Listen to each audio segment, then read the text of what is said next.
Hello दोस्तों, नमस्कार। स्वागत है सभी का आज की क्लास में। हम राष्ट्रपति पर चर्चा कर रहे थे।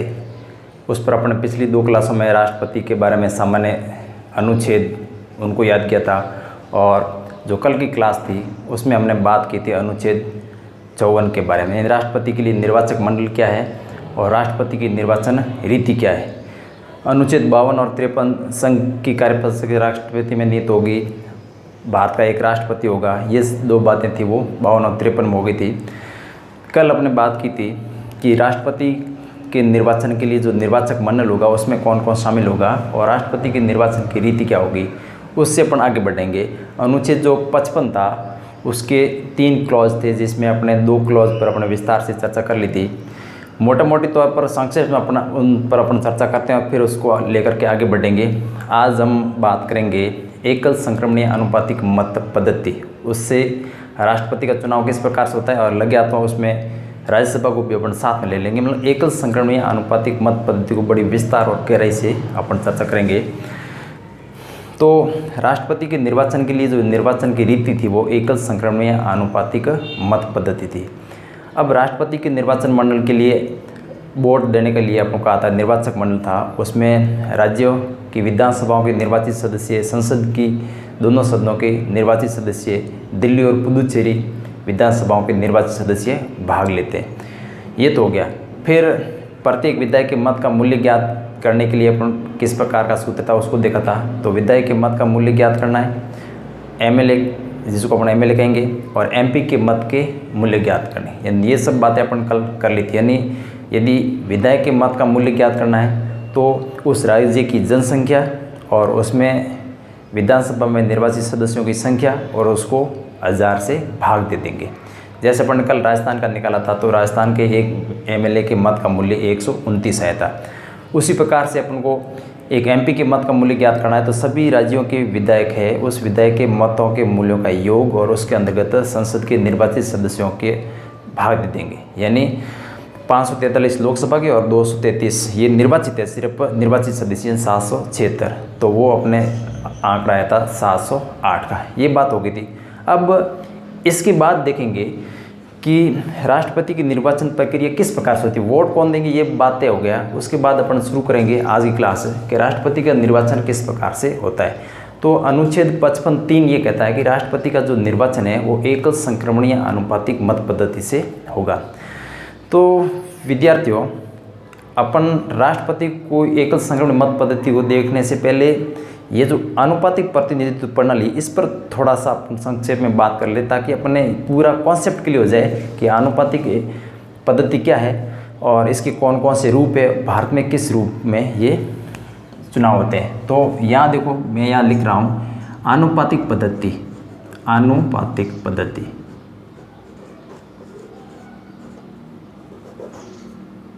अनुपातिक प्रतिनिधित्व प्रणाली या पद्धति।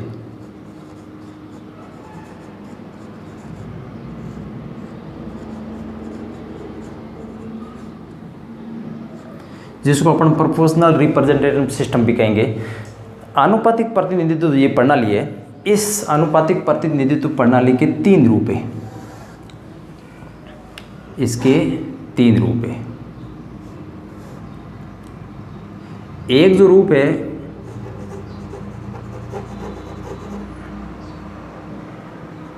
कम्युलेटिव सिस्टम, यानी एकत्रीभूत, कम्युलेटिव सिस्टम यानी एकत्रीभूत। दूसरी जो प्रणाली है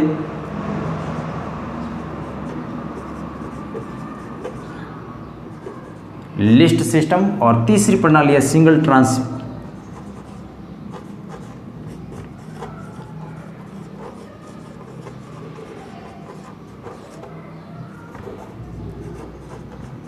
वोट सिस्टम। देखो विद्यार्थियों, अपन को एकल संक्रमण में अनुपातिक पद्धति पर जाने से पहले इसको अपन देख लेंगे। यानी अनुपातिक जो प्रतिनिधित्व प्रणाली है, ठीक है, प्रोपोर्शनल रिप्रेजेंटेटिव सिस्टम, उसके 3 रूप है, एक कम्युलेटिव, एक लिस्ट सिस्टम और सिंगल ट्रांसफर यानी एकत्रीभूत मत प्रणाली या लिस्ट सिस्टम यानी सूची प्रणाली, और सिंगल ट्रांसफेरेबल वोट सिस्टम एकल संक्रमणीय मत प्रणाली। भारत में जो आनुपातिक प्रतिनिधित्व प्रणाली का जो रूप है वो है सिंगल ट्रांसफरेबल सिस्टम, जिसमें राष्ट्रपति, उपराष्ट्रपति, राज्यसभा के सदस्यों को चुनाव है, राज्य विधान परिषदों के सदस्यों को चुनाव है, वो इसके द्वारा होते हैं। इसको छोड़, ये जो कम्युनिटी सिस्टम है यानी एकत्रीकृत प्रणाली, इसमें क्या होता है, किसी भी निर्वाचन क्षेत्र में जितने सदस्यों को निर्वाचित करना होता है तो जो मतदाता होता है उसको उतने ही वोट, जैसे माना कि एक निर्वाचन क्षेत्र है और उसमें आपको 4 जनों को जीता करके भेजना है, तो प्रत्येक मतदाता को 4 वोट देने का अधिकार होंगे और वो फिर वो वोट है वो किसी एक व्यक्ति को चारों दे सकते हैं या फिर उसको बांट करके दे सकता है। वो सिस्टम तो है ये, तो ये भारत में है नहीं।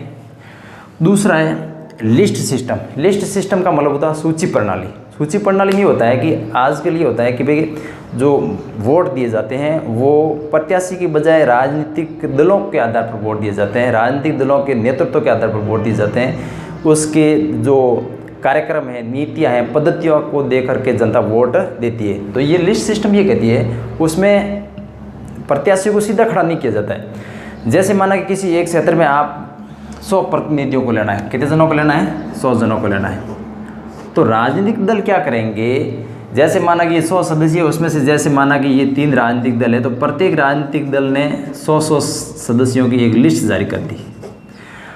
इस लिस्ट सिस्टम में वोट प्रत्याशी को न देकर के लिस्ट को दिया जाता है। जैसे मान ला कि अपन को 100 सदस्यों का चुनाव करना है, तो प्रत्येक पार्टी ने अपने पार्टी के नाम मान लिया A, B और C, तो 3 पार्टियां, तीनों पार्टियों ने अपने सदस्य 100 जनों की लिस्ट जारी कर दी। अब इसमें क्या होता है, यहाँ जैसे इसको A लिस्ट को कितने % वोट मिले, B लिस्ट को कितने % वोट मिले, C पर लिस्ट को, मतलब प्रत्याशी को वोट न देकर के लिस्ट को वोट दिए जाते हैं। उसके बाद में गिना जाता है कि किस लिस्ट को कितने % वोट मिले। माना कि ये जो ए लिस्ट है इसको माना कि 50% वोट मिले, ठीक है, इस लिस्ट को माना कि 30% वोट मिले और C लिस्ट को माना कि 20% वोट मिले। तो अब इनके प्रत्याशी भी देखो, जैसे अपन टोटल उदाहरण लिया था 100 का, तो इसमें से ये 50 जने A के जाएंगे, 30 जने B के जाएंगे और 20 जने C के जाएंगे।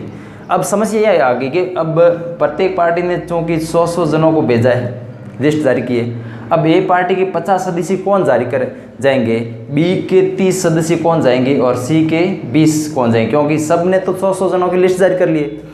तो इसमें ऐसा होता है कि जो लिस्ट में ऊपर से लिखते हैं, ये जैसे A पार्टी है तो एक पार्टी में ऊपर से 1 से लेकर के 100 तक क्रमशः दिए होते हैं, तो ऊपर से 1 से लेकर 50 जनों को वो आगे संसद में भेज देगी। B पार्टी है तो वो इसको 30% वोट मिले, इसका मतलब उसके अपने 30 जने जाएंगे, मतलब अपने संख्या ये देगी जितने संख्या के अनुपात में, तो ऊपर से 1 से 30 तक और C है तो 1 से 20 तक, इस प्रकार से जाएंगे। तो ये जो सिस्टम है ये भी भारत में नहीं है। अब बारी आ रही है एकल संक्रमणीय आनुपातिक मत पद्धति, यानी एकल संक्रमणीय मत सिस्टम क्या है। इस एकल संक्रमणीय मत सिस्टम क्या है इसको अपन विस्तार से पढ़ेंगे, क्योंकि अपन को ये टॉपिक शुरू करना था, तो ये आखिर है क्या, इस पर भी चर्चा करना बहुत जरूरी है। तो सिंगल ट्रांसफरेबल वोट सिस्टम ये क्या कह रहा है, सिंगल का मतलब वो एक और ट्रांसफरेबल यानी वो एक से दूसरे में जा सकता है, यानी प्रत्याशी जो भी है, प्रत्याशी को वोट मतदाता देता है और मतदाता को वोट एक, इसमें मतदाता को जितने प्रत्याशी होते वोट दे सकता था, इसमें लिस्ट को वोट दिया जा रहा है। इसमें जैसे माना कि आपके कोई भी प्रत्याशी खड़े हैं तो आपको वोट तो एक मिलेगा, लेकिन वो वरीयता से देंगे। किसे देंगे, वरीयता से। तो इस सिस्टम में क्या होता है, आपको यहाँ पर ये टॉपिक यहाँ पर क्लोज कर देते हैं और यहाँ लिख देते हैं इसको एकल संक्रमणीय,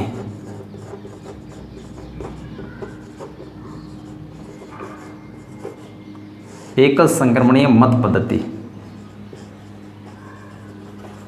तो एकल संक्रमणीय मत पद्धति में क्या होता है, एक वोट मिलेगा लेकिन वो वरीयता से देंगे, यानी मतदाता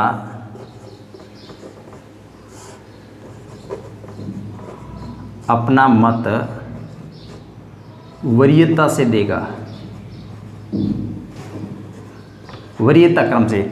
और यहाँ वरीयता क्रम का मतलब ये हुआ, माना कि 4 जने खड़े हुए हैं तो एक वोट मिलेगा।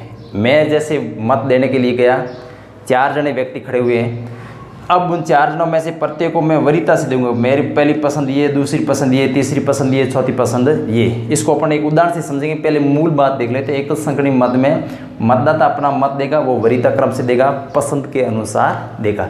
दूसरा, इसमें एक सिस्टम होता है कि वोट माना कि प्रत्येक मतदाता या A B C ऐसे करते मतदाता आकर के अपना वोट पसंद के अनुसार देकर चले गए। अब क्या होता है कि आपको मतगणना करनी है। मतगणना करने के लिए ज्ञात करना पड़ता है न्यूनतम कोटा। न्यूनतम कोटा ज्ञात करना पड़ेगा और उस न्यूनतम कोटे का सूत्र है कुल वैध मत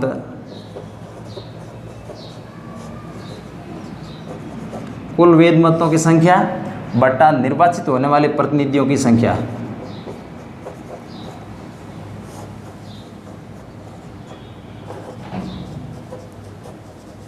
निर्वाचित होने वाले प्रतिनिधियों की संख्या +1 और +1।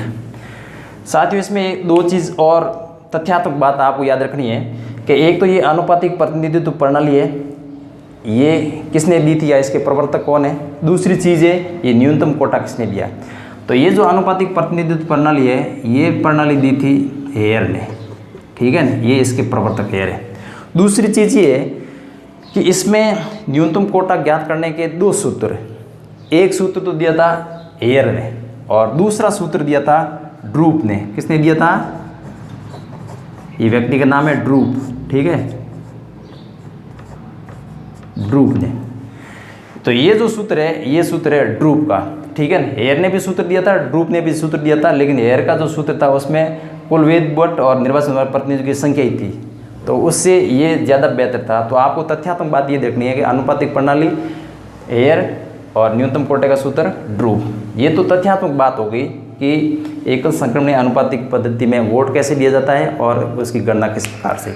अब अपन एक एक करके इसके उदाहरण देखते हैं। जैसे देखो विद्यार्थियों, अपन मान लेते हैं ये 4 जने खड़े हुए हैं। कितने जने खड़े हुए हैं? 4 जने। बड़े विस्तार से आपको समझा रहा हूँ एक एक बात। ये बैलेट पेपर है। अब एक प्रत्याशी है, क्योंकि मैंने यहाँ कह दिया एकल संक्रमणीय मत पद्धति है, उस मत पद्धति में मतदाता अपना मत वरीयता क्रम से पसंद के अनुसार देगा। यहाँ पसंद का मतलब ये हुआ, जैसे मान लो बिल्कुल एक साधारण सा अपन लेते हैं, जैसे कि माना कि आपके सामने 4 वस्तुएं या 5 वस्तुओं का आपके सामने विकल्प है और आपको कहा इसमें से आपको लेना है। तो आप कहेंगे पहली वस्तु, माना कि ये वस्तु यदि मेरे को नहीं मिलती है तो दूसरी वस्तु नहीं मिलती है तो तीसरी वस्तु। इस प्रकार से अपन पसंद देते हैं कि सबसे पहली पसंद ये है। माना कि इसकी संभावना नहीं बनती है तो दूसरी पसंद ये है, तीसरी पसंद ये है। तो वैसे वैसे जैसे माना कि अपन बात राष्ट्रपति की कर रहे हैं, तो राष्ट्रपति के लिए एकल संक्रमण, क्योंकि अपन कहा था राष्ट्रपति के चुनाव में भी ये प्रणाली काम आ रही है और राज्यसभा के सदस्यों के चुनाव में भी ये प्रणाली काम आ रही है। तो पहले अपन राष्ट्रपति की एक उदाहरण के द्वारा अपन समझ लेते हैं और दूसरा उसके राज्यसभा के चुनाव के बारे में देख लेंगे। तो यहाँ देखना है, जैसे माना कि राष्ट्रपति 4 जने राष्ट्रपति पद के लिए, बनना तो एक ही है लेकिन कितने जने खड़े हुए हैं। अपन उदाहरण लिया, कोई भी आप कोई भी उदाहरण ले सकते हो, 5 जने 7 जने 10 जने कितने भी आप खड़े कर सकते हो। अपन उदाहरण ले, जैसे 4 जने A B C और D ये आए। तो अब इसमें क्या होता है, एक मतदाता आया और वो अपने वोट देकर चला गया और वोट दे उसको लगा कि मेरी सबसे पहली पसंद, मुझे लगता है कि B राष्ट्रपति बनना चाहिए। अब यदि किसी भी परिस्थिति में यदि B राष्ट्रपति नहीं बन पाता है तो मैं चाहता हूँ कि राष्ट्रपति कौन बने, A। तो इसने दूसरी पसंद, इसकी पहली पसंद इसकी ये थी, उसको लगा इन 4 में से सबसे बेहतर व्यक्ति ये देश के लिए। यदि ये नहीं बन पाता तो ये है, फिर यदि ये नहीं बन पाता है तो ये बनना चाहिए और या ये ही बनना चाहिए। कहने का मतलब है उसने अपने विवेक का प्रयोग किया और उसको लगा कि कौन सा व्यक्ति राष्ट्र के लिए बेहतर हो सकता है। ऐसे ऐसे करके प्रत्येक व्यक्ति है, मतदाता है, वो अपना वोट दे करके चला जाता है। यहाँ मतदाता का मतलब अपन कल बात की थी, विधायक है वो और MPs है वो, ठीक है, वो भी निर्वाचित। ये अब तो मत हो गए, ये मतदान हो गया। यहाँ अपन एक छोटा सा काल्पनिक उदाहरण लेंगे, क्योंकि वैसे तो नहीं तो अपन राष्ट्रपति पद के लिए यदि अपन देखेंगे तो 5.5 लाख के आसपास में राज्यों के वोट है, 5.5 लाख आसपास के MPs के वोट है, कुल मिलाकर के 10.5 लाख के आसपास के वोट है। तो वो अपन उदाहरण लेंगे तो बहुत लंबा चौड़ा प्रोसेस हो जाएगा। आपको अपन ये देखना है, मतदान हो गया, यहाँ तक आपको क्लियर हो गया। ठीक है। मतदान होने के बाद अब बारी हो रही है मतगणना। मतदान हो गया, उसके बाद क्या हो रही है मतगणना। मतगणना करने के लिए मैंने आपको कहा था आपको एक सूत्र याद करना पड़ेगा, न्यूनतम कोटे का सूत्र, और वो है कुल वेद मत। अपन मान लेते हैं कुल वेद मत, एग्जाम्पल के रूप में अपन मान लेते हैं कुल वेद मत, अपन मान लेते हैं, माना कि कुल वेद मत 100 है। अपन आसान भाषा में अपन देख लेंगे, अपन को सिर्फ समझना है, बाकी कोई भी कितने भी वोट हो सकते हैं। कुल वेद मत, तो यहाँ न्यूनतम कोटा है कुल वेद मत बटा निर्वाचित होने वाले प्रतिनिधियों की संख्या। अब राष्ट्रपति का चुनाव हो रहा है तो फिर आप सीधा उसमें 2 लिख दो, क्योंकि राष्ट्रपति को तो एक ही बनाना है। खड़े कितने भी व्यक्ति हो सकते हैं, लेकिन आगे जाएगा कितना, एक जना। तो निर्वाचित होने वाले प्रतिनिधियों की संख्या यानी एक व्यक्ति राष्ट्रपति बनेगा, उसमें अपन को एक और जोड़ना है और प्लस एक और जोड़ना है। तो कुल मिलाकर के ये हो गया कितना 2 50 हो गया, और उसके बाद ये हो गया। तो कहने के मतलब 2 का इसमें भाग दिया 50 और 50 में एक और जोड़ दिया, तो कुल मिलाकर के न्यूनतम कोटा कितना हो गया 51। यानी जो व्यक्ति 51 मत प्राप्त कर लेगा वो व्यक्ति राष्ट्रपति बन जाएगा। यहाँ इसका मतलब ये नहीं कि भी राष्ट्रपति में 51, अपन ने सिर्फ उदाहरण लिया था 100 वोटों का, बाकी राष्ट्रपति में तो वोट ज़्यादा होंगे, मैंने कहा था 10.5 लाख के आसपास होंगे। तो यहाँ अपन 100 को मान करके चल रहे हैं, तो मतलब जो व्यक्ति कितने वोट प्राप्त करेगा 51, ये न्यूनतम कोटा ज्ञात हो गया। अब देखो, अब बात अपन कर रहे हैं गणना की।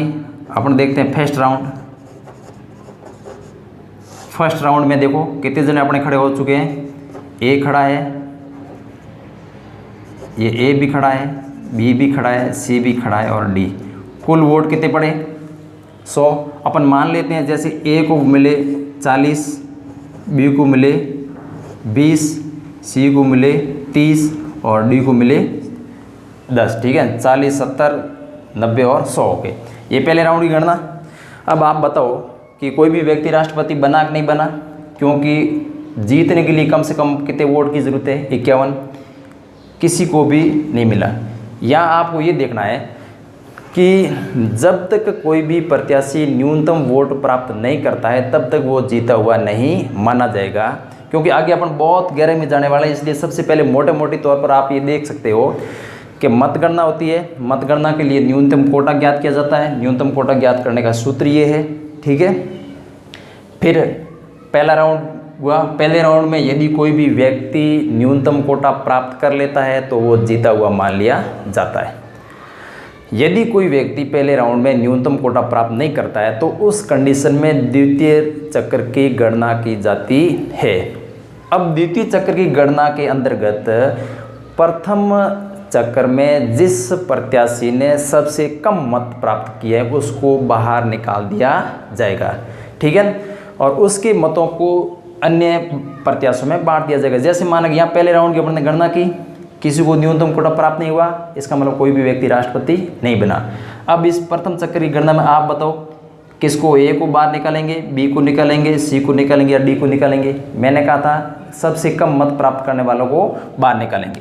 तो यहाँ जैसे सबसे कम मत प्राप्त किया है डी, तो पहले राउंड में यदि किसी को पूर्ण बहुमत नहीं मिलता है, न्यूनतम कोटा प्राप्त नहीं होता है, तो सबसे कम मत प्राप्त करने वालों को बाहर निकाल दिया जाता है और उसके मतों को अन्य में बांट दिया जाता है। फिर उसके बाद में वापस गणना की जाती है। यदि कोई भी प्रत्याशी न्यूनतम कोटा को प्राप्त कर लेता है तो वो जीता हुआ मान लिया जाता है। ये कंडीशन तब तक चलती रहती है जब तक किसी को न्यूनतम कोटा प्राप्त नहीं होता है। तो ये तो सामान्य सी बात है, अपन उदाहरण के द्वारा और गहराई से समझेंगे। मतलब मोटा मोटी तौर पर आपको इतना तो कम से कम याद करना ही है। इससे ज़्यादा यदि आप कोई जानकारी बहुत गहराई में डीप में जा करके पढ़ना चाहते हो तो फिर आप क्लास को लगातार कंटिन्यू कर सकते हो। बाकी आप थोड़ी देर के बाद में राष्ट्रपति वाला तो ठीक है, राज्यसभा वाला उदाहरण आप पढ़ सकते हो। तो बड़ी गहराई से पढ़ेंगे तो आपको बार बार कहीं पढ़ने की ज़रूरत नहीं पड़ेगी। अब जैसे देखो पहले राउंड हुआ, अब तो क्या होगा, अब सबसे कम मत प्राप्त करने वाला हटा दिया जाएगा। अब डी के मत है, डी को 10 जनों ने पसंद किया, प्रथम वरीयता ने। इसका मतलब 10 जनों ने दूसरी तीसरी, क्योंकि अपना वोट तो वरीयता से किया है, तो दूसरी तीसरी चौथी पाँचवीं जो भी वरीयता तो उसने दी होगी। तो यहाँ डी के वोट है उसको क्या करेंगे, बांट देंगे। जैसे ये डी के जो वोट है, अपन इस डी को पहले तो अपन बाहर निकाल देते हैं, तो पीछे कितने बचे 3 जने, तो इस डी के वोटों को किस में बांट देंगे, ए, बी और सी।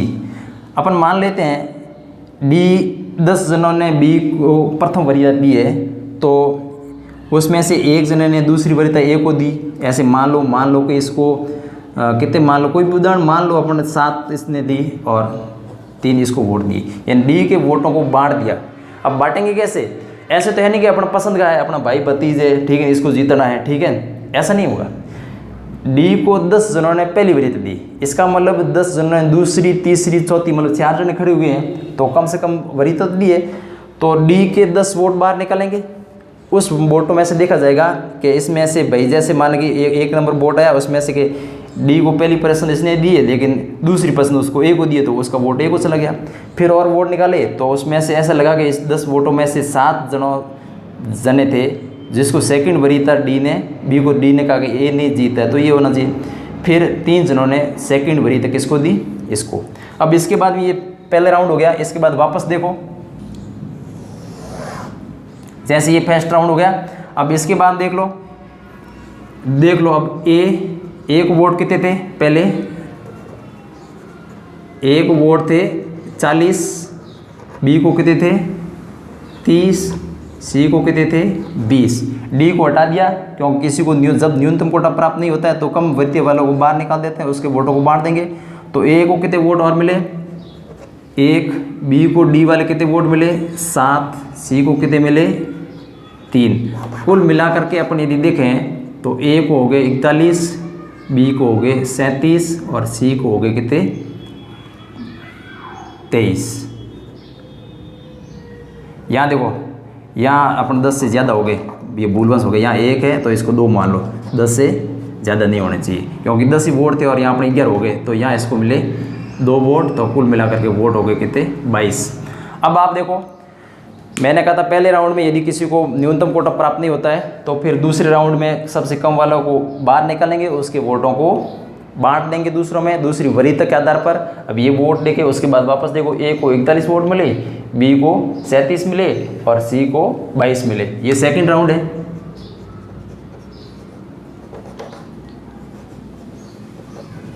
यह द्वितीय चक्र की गणना है।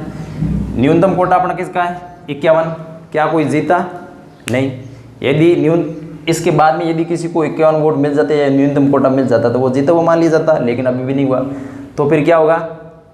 तीसरे चक्र की गणना होगी, क्योंकि मैंने कहा था कि जब तक न्यूनतम कोटा प्राप्त नहीं होता तब तक ये गणना चलती रहेगी। अब और देखो, अब बताओ किसको बाहर करेंगे? नियम ये कहता है कि जो सबसे कम मत प्राप्त है जिसके, उसको हटाएंगे। तो सबसे कम मत किसके हैं? सी के। सबसे कम मत किसके हैं? सी के हैं। ये लाइन अड़चन कर रही है अपने। सबसे कम मत है सी के। अब सी के वोटों को हटाएंगे, सी को अपन निकालेंगे बाहर। पीछे कौन बचे? ए और बी। सी के वोटों को हम ए और बी में डिवाइड करेंगे। अब यहाँ देखो, ये जो सी के 2 वोट है ये किसके थे? डी ने दिए थे। किसके दिए थे? ये 2 सी के वोट है। इसको ऐसे नहीं करोगे कि भाई कि बी के 22 वोट टोटल, इसको नहीं गए, क्योंकि 20 मत तो सी के खुद अपने पहली पसंद के, ये 20 वोट सी की पहली पसंद के है, और ये जो 2 वोट है वो सी को कहाँ से मिले थे? डी से। तो ये दूसरी वरीयता के है। अब मान लो ये सी के 20 वोट है, इस सी के 20 वोट है तो सी को तो हटा दिया जा रहा है। अब सी को जब हटाएंगे तो सी के जो 20 वोट है वो बंट जाएंगे। सी के 20 वोट किसमें बंटेंगे? यहाँ देखो, पहली वरीयता से आपको थोड़ा बहुत हार्ड लग रहा होगा, लेकिन ये आपको 2-3 बार समझना पड़ेगा। सी को अपने पहले राउंड में वोट दिए थे 20, ठीक है। तो सी को पहले राउंड में 20 हुए, तो इन 20 मतदाताओं ने ए, बी और डी को भी तो वोट दिए होंगे दूसरी पसंद के, तो इसके वोट बंट जाएंगे ए में, बी में और डी में। डी वैसे निकल चुका है, लेकिन सी का वोट तो है, तो डी की पसंद तो आया होगा। अब यहाँ आप मान लो कि इसके वोटों को आप किस प्रकार से आगे करेंगे। अब जैसे ये 20 वोट है, तो ऐसे मान लो कि लगभग 5 वोट इसको मिले। किसको? ए को। 12 वोट इसको मिले। कितने हो गए? 12 और 5 17, और पीछे कितने बचे? 3 बचे। इस मान लेते 3 वोट इसको मिल गए, तो टोटल कितने हो गए? 20। अब इन 2 वोटों को अपन को बांटना है, तो ये 2 वोट है, इसको अपन ए और बी में बांटेंगे। ठीक है, क्योंकि सी के वोट है, डी पहले से ही बाहर निकल चुका है, तो अपन ये मान सकते हैं एक इसको मिल गया और एक इसको मिल गया, ये 2 वोट। अब यहाँ ये जो सी के वोट है, इस सी के वोटों को भी अपन को डिवाइड करना पड़ेगा, क्योंकि ये बाहर निकल रहा है, डी क्या है, बाहर निकल रहा है। अब जब डी बाहर निकल रहा है तो इस डी के वोटों को अपन ए और बी में और बांट लेंगे, क्योंकि डी के तो है नहीं भाई। यहाँ आपको थोड़ा बहुत माथापच्ची हो रही होगी। सी दोबारा आप समझ लो, पहले राउंड की गणना की, पहले राउंड की गणना के बाद में किसी को पूर्ण बहुमत नहीं मिला, तो फिर दूसरे उसमें से कम मत मिले उसको बाहर निकाल दिया गया, तो ये हो गया। फिर इनको जोड़ करके देखा तो फिर भी किसी को पूर्ण बहुमत प्राप्त नहीं हुआ, तो फिर कम मत मिलने वाले को अपन बाहर निकाल रहे हैं, इसके वोटों को अपन डिवाइड कर रहे हैं। तो 20 + 2 थे, 20 वोट सी खुद के थे, तो सी के पहली पसंद के वोट सी को 20 थे, तो दूसरी पसंद के किसी को हो सकते हैं, क्योंकि अपन प्रत्याशी कितने खड़े कीजिए, ए बी सी डी। अब सी के वोटों को अपन बांट रहे हैं, तो पीछे 3 प्रत्याशी कौन बचे, ए बी और सी, ए बी और डी। तो अब 20 वोट में जैसे दूसरी पसंद 5 जने ए को मिला, 12 जने बी को और 3 जनों ने डी को दी। ये मतलब काल्पनिक उदाहरण है। अब चूंकि अब डी तो रहा ही नहीं दौड़ में, क्योंकि डी था वो प्रथम राउंड में ही बाहर निकल गया है, ठीक है। तो अब इस डी की ये दूसरी वरीयता देखो, दूसरी वरीयता तो मिली है, तो इसने तीसरी वरीयता किसको दी होगी, तो इसके 3 वोट थे, तो अपन ये मान सकते हैं जैसे 1 वोट इसको दे दिया और 2 वोट इसने इसको दे दिया।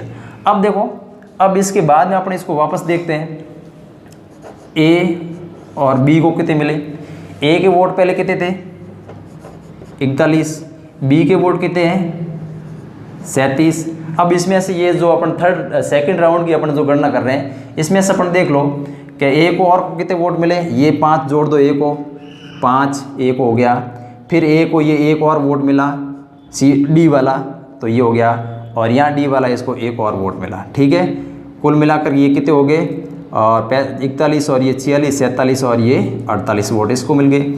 अब यहाँ बी है, तो बी में 37, तो ये ही प्लस 12 ये हो गए, और यहाँ बी के ये 2 वोट और हो गए, और यहाँ 1 वोट और हो गए।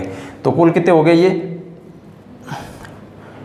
40, 50 और 52 के आसपास होंगे। अब देखो विद्यार्थियों, न्यूनतम कोटा अपने कितना है, 51। न्यूनतम कोटा कितना हो गया, 51। ए को वोट मिले 48, बी को 52। अब आप ये बताएं कि अगले राउंड की गणना होगी या फिर नहीं होगी।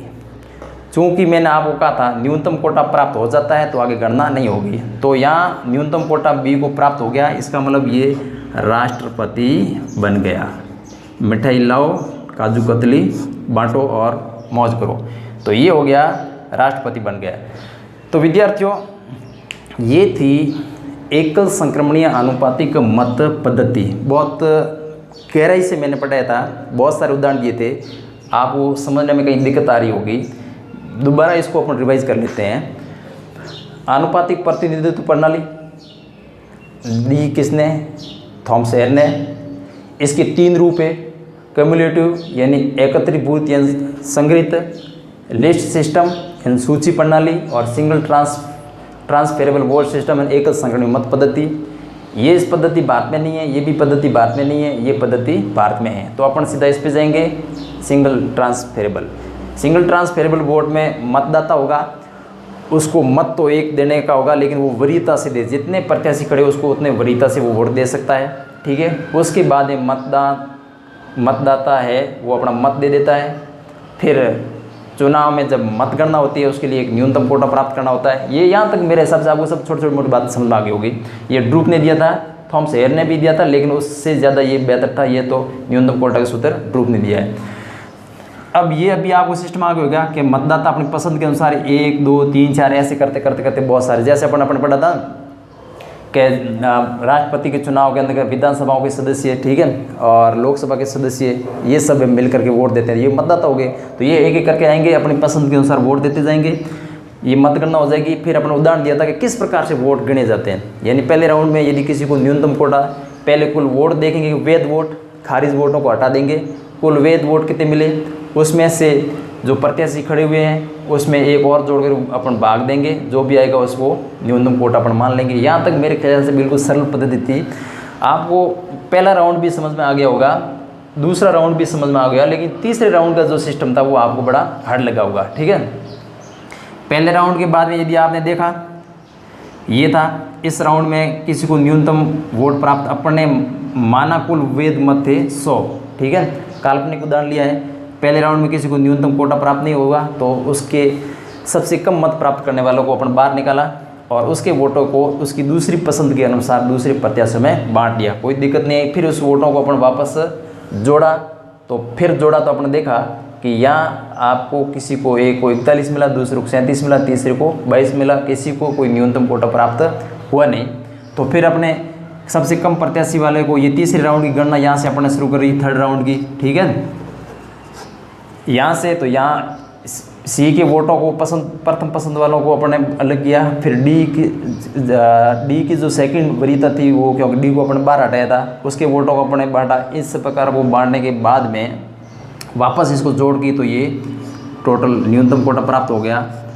भारत में अब तक तीसरे राउंड की जो सिस्टम था या थर्ड राउंड का कोई नहीं, दूसरे राउंड की गणना में एक बार सिस्टम, एक बार सिर्फ और सिर्फ एक बार वीवी गिरी ये सेकंड राउंड की गणना में जीते थे। ठीक है, सेकंड राउंड 1969 में।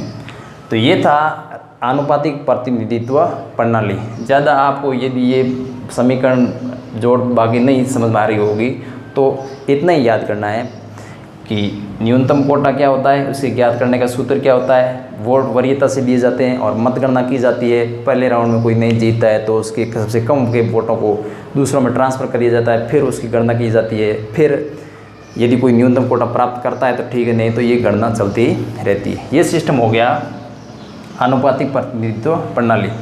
अब यही जो प्रणाली है उससे राज्यसभा के चुनाव भी होते हैं। तो लगे या तो मैं आपको ये बता देता हूँ कि ये जो एकल संगठन में आनुपातिक जो मत पद्धति है उसमें राज्यसभा के सदस्यों को चुनाव किस प्रकार से होगा। तो बिल्कुल सरल है, थोड़ा सा आप धैर्य रखें। अपन एक उदाहरण ले लेते हैं, जैसे राजस्थान, यहाँ मैं लिख देता हूँ राजस्थान राज्यसभा। राजस्थान से राज्यसभा में कितने सदस्य जाते हैं? 10। और अपन को ये भी ध्यान है कि 1/3 सदस्य प्रति 2 वर्ष के बाद सेवानिवृत्त होते हैं। अपन ये मान लेते हैं जैसे राजस्थान विधानसभा के सदस्यों का, क्योंकि अपन ने कहा था राष्ट्रपति के चुनाव भी होंगे तो विधानसभा के जो सदस्य हैं वो अपने विधानसभा के सदस्य राज्यसभा के सदस्यों को निर्वाचित करके कहाँ भेजते हैं? संसद में भेजते हैं। तो जैसे राजस्थान से राज्यसभा में 10 सदस्य जाते हैं और इसमें से माना कि 3 सदस्यों की रिक्त स्थान कितने हो गए? 3 सदस्यों का जो स्थान था वो क्या हो गया? खाली हो गया। अब अपन को एकल संगठन में आनुपातिक मत पद्धति से क्या करना है? वोट करना है। तो सबसे पहले देखो सिस्टम बिल्कुल सरल सा है, एकल संगठन मत पद्धति पूरी आपको समझ में आ रही है। तो सबसे पहले अपन ज्ञात करेंगे न्यूनतम कोटा और कुल विधायक। और राजस्थान जैसे राजस्थान विधानसभा है तो राजस्थान विधानसभा में कुल विधायक कितने हैं? 200 है, तो वोट भी कितने हो गए? 200। अधिकतम 200 हो सकते हैं, बाकी कितने जने वोट देते हैं कितने नहीं देते वो अलग बात है। ठीक है, तो जैसे 200 जने कुल वोट कितने हैं? 200। तो कुल वेद मत 200। निर्वाचित होने वाले प्रतिनिधियों की संख्या, तो कितने जनों को निर्वाचित करके भेजना है? तो 3 प्लस उसमें कितना जोड़ना है? 1। तो हो गए ये और प्लस 1, तो ये 3 और 1 कितने हो गए? 4। 4 का भाग आप 2 किस में? 20 में। तो कितने बार हो जाएगा?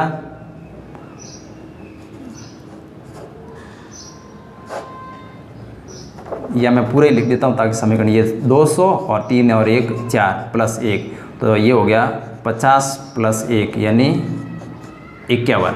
कितने हो गए? 51 जने, ये हो गया। अब माना कि या ऐसे कर सकते हो, जैसे मान लो कि 3 रिक्त स्थान नहीं है, यहाँ आप मान लो रिक्त स्थान यदि 4 हो, जैसे रिक्त स्थान 4 हो तो अपन क्या कर लेंगे? निर्वाचित होने वाले प्रतिनिधियों की संख्या में 4 जोड़ देंगे और ये भाग दे देंगे। तो यहाँ 5 हो गए, तो 5 में अपन 200 में 5 का भाग दे दो, 4 बार गया और 40 और 1 41, तो कुल न्यूनतम कोटा कितना प्राप्त हो गया? 41। तो आज की ये जो प्रणाली है राष्ट्रपति की एकल संगठन में आनुपातिक मत पद्धति अपने अनुच्छेद 55 पूरा होता है। अगली क्लास में अपन आगे वाले अनुच्छेदों पर चर्चा करेंगे। तब तक के लिए धन्यवाद।